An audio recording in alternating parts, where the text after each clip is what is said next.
តារាកុំរអ៊ូដាក់ទេវតាព្រោះទេវតាក៏នៅក្រមុំយំមិនចាញ់បោកលើសពឃើញរឿងលប់យកស្ថាប័ន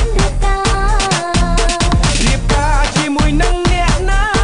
បើចង់រៀបការតើចេះស្មោះដែរទេតើចេះស្មោះទេ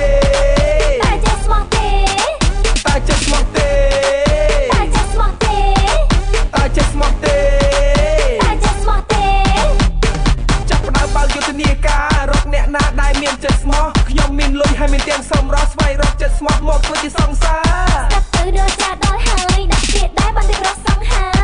តើស៊ីវីម្ដងណាចង់មានសង្សារដែលមានចិត្តស្មោះយំមិនចាញ់បោកលើសពឃើញរឿងលប់យកស្ថាប័នរៀបការជាមួយនឹងអ្នកណាបើចង់រៀបការតើចេះស្មោះដែរទេ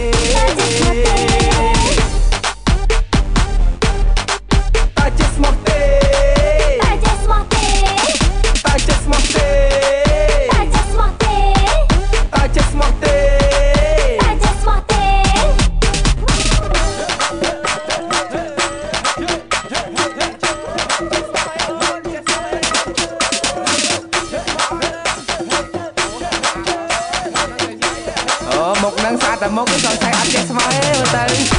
ដឹងថាគេចិត្តស្មោះតើយួរ